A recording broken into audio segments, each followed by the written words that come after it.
সেদিন ছিল সরস্বতী পুজো, আর আমি সকালবেলা স্নান করে হলুদ জামা পরে একদম রেডি হয়ে গেছি, কারণ সরস্বতী পুজো মানেই কিন্তু হলুদ ড্রেসটা মাস্ট।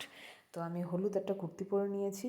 আর এই দেখো আমার মা সরস্বতীকে, ছোট্ট পুচকি সরস্বতী মা, যাকে দেখতে কি সুন্দর লাগছে আর কি সুন্দর সাজানো হয়েছে দেখো, ফুল দিয়ে মালা পরিয়ে, কানের দুল মতো পরিয়ে, কি অপূর্বই না লাগছে। আর এই যে আমার মামি আর মা, এখানে আমার মা অনেক কিছু বোঝাচ্ছে মামিকে, তো দুজনে মিলে গল্প করছে। আর এই যে এদিকে রান্নার প্রস্তুতি চলছে, সবাই রান্নাবান্না করছে, আর আমি একটু মাকে উকি দিয়ে আসলাম, টুক করে মায়ের সাথে একটু দেখা করে আসলাম। তারপর এই যে দেখো সব কিছু রেডি হয়ে গেছে মায়ের সামনে, আমার ছোট্ট সরস্বতী মাকে সব কিছু সাজিয়ে গুছিয়ে দেওয়া হয়ে গেছে। আর এইখানে যা যা ওই মুড়ির মোয়া, নাড়ু যেগুলো থাকে না, এগুলো কিন্তু কোনো কিছুই কিনে দেওয়া না, মা সব, মানে আমার মা সব নিজের হাতে এগুলো করে প্রত্যেকবারই।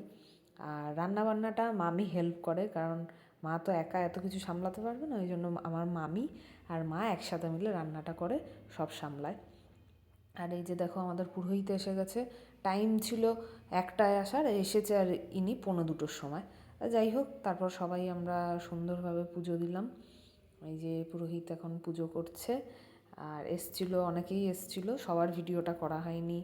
আমার স্টুডেন্টরা, আমার মাসি, এই যে আমার স্টুডেন্টরা, অনেক স্টুডেন্টই আসেনি, বোন, মামা, মাসি, মামি, সন্ধেবেলা আরও অনেকে এসেছিলো, তাদের ভিডিও করতে পারিনি। ইভেন কী কী মেনু হয়েছিল সেটাও আমি ভালো মতো ভিডিওটা করতে পারিনি।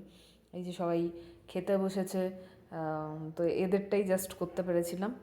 ওই হয় না, বাড়িতে লোকজন আসলে মানে ব্যস্ত থাকতে হয়, সেই ব্যস্ততার খাতিরে আর কোনো ভিডিওই করা হয় না। কত লোক এসেছিলো তাদের আমি কিছু ক্যাপচারই করতে পারিনি কোনো মোমেন্ট। যাই হোক, আর কি করা যাবে। তো এই যে আমাদের মেনুতে ছিল খিচুড়ি, আলুর দম, তারপর সুজি, চাটনি, মিষ্টি, এগুলো তো থাকবেই। তারপর রাত হয়ে গেল, আর এইভাবে আজকে দিনটা কাটলো। সবাই ভালো থেকো, টাটা।